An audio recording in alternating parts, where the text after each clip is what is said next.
Connor, go ahead. So, Coach, just your general thoughts. Good first half. They made runs in the second, though. So what did you just think overall? Got a lot of work to do. We did a extremely poor job of guarding ball screens. We fell asleep too many times. The turning point of the game was probably when we rebounded it twice. They knocked the ball out of our hands and maintained possessions and scored instead of putting the ball away like we work on. We made some careless errors that came back to bite us. Justin Jackson. Coach, I know that Gonzaga's transition game was a big focus for you guys defensively. They got 60 points in the paint, and it's not like they were posting up to get those. So a lot of that was transition and back cuts and things like that. Just your thoughts on them scoring that much in the paint. Well, a lot of it was ball screens, and we're going to have to change our ball screen defense because these guys aren't capable of doing what other guys did. So we have to, that's part of it is you figure out, what guys can do and without giving them a crutch, you try to put them in positions where they can be successful. It was penetration. It was penetration off of ball screens. We got back cut 5 or 6 times, which is to me that's inexcusable.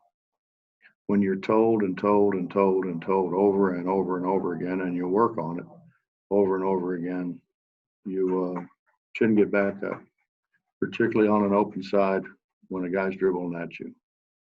You should know it's coming. Actually, you got to steal the ball. That's what we used to do. Then they stopped doing that. So we've just got work to do. That's all. It's not like we're a veteran-laden team. We're playing a lot of young guys. Next question is from Ryan Pritt.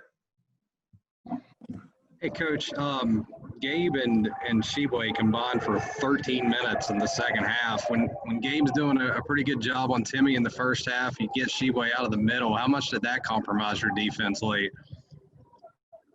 Without having those two, considerably. And they're going to get fouls. And I fully realize they're going to get fouls, playing as where they play and, inside there's a lot of contact. We're asking guys to make decisions that they don't make them right. They don't make the right decisions a lot of times, but that's part of the game. It's been part of the game since the inception, I think.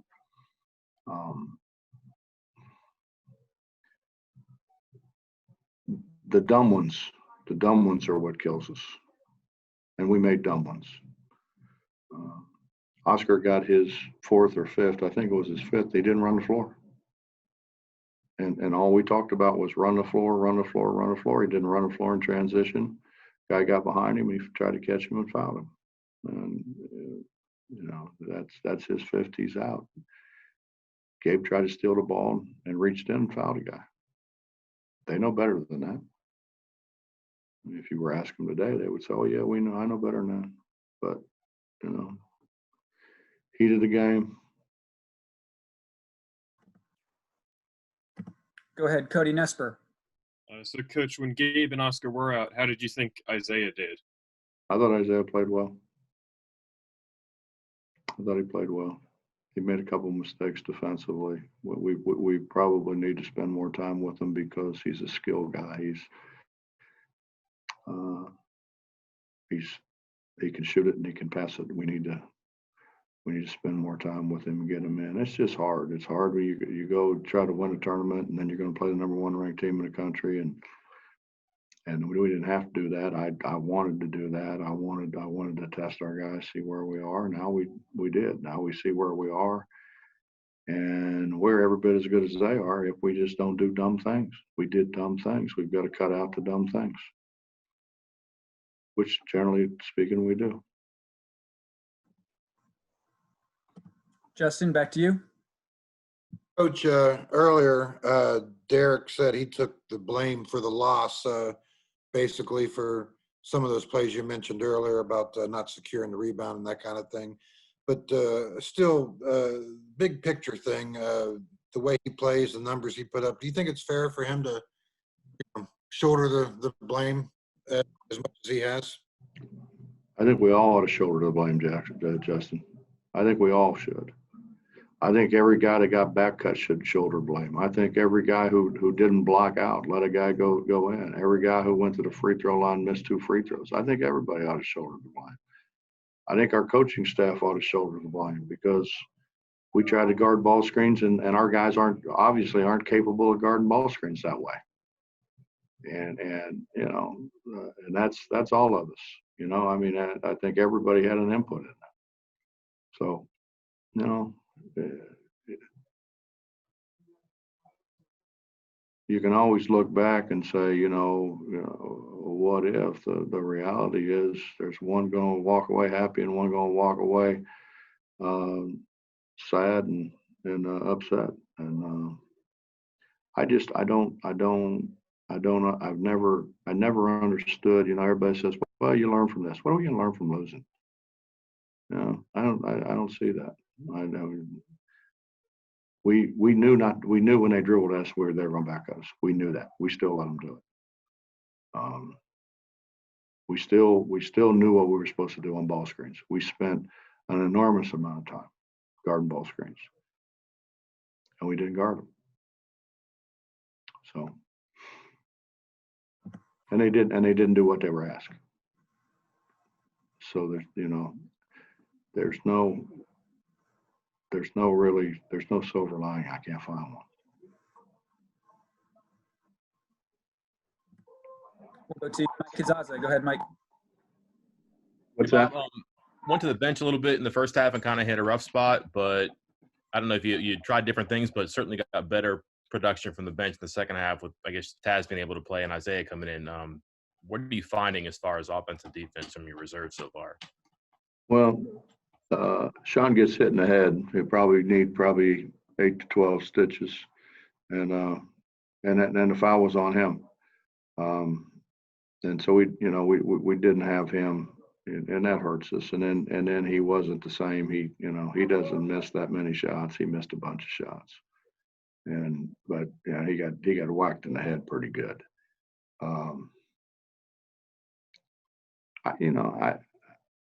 We just got to get better, man. You know, and it's early in the year, understandable. We got to be, but we've got to fix some things. I want nothing more than to have West Virginia University at the top of college basketball, the number 1 ranked team in the country, so that our people are proud. They're proud of our guys. They're proud of our university. They're proud of their state. You know, I mean, that's a great thing. I think one of the great things that I've experienced in 43 years of coaching was going to the Final Four and to see the joy and the excitement that came to Mountaineer Nation. Man, that's what we're going to do again. You know, but we got to fix some things. Back to Greg. So, Bob, after all the weeks without exhibition games and scrimmages, you played 4 in 7 days, basically. So, was this good for you just to get on the floor? You may not have liked losing, but did you just need game experience? No, I detest losing. It's not I don't like it. I detest it. I thought we were prepared to win. We just didn't do what we needed to do. It wasn't, how do you get back cut 5 or 6 times? I mean, come on, wake up. We didn't run the floor. We didn't take care of the ball. I mean, I could sit here and give you 50 reasons or 50 things that we shouldn't have done, but we did. We got to fix it. They've got to fix it. I can tell them and show them how to fix it. They need to fix it, and I think they will. And Justin, we'll finish up with you tonight. Coach, you mentioned the McNeil play. I was under the assumption that when you get hit in the head, there's a flagrant foul or a technical foul. I know they reviewed the play. I'm just kind of wondering what the explanation was. Has that rule changed or? Honestly, I don't know. And that's hard to say because I'm on the rules committee, but I don't know. I don't know the answer to that. I don't remember a guy getting hit and laying on the floor bleeding and getting a foul called on him. I haven't. I'd have to think long and hard as to the last time I ever saw that happen.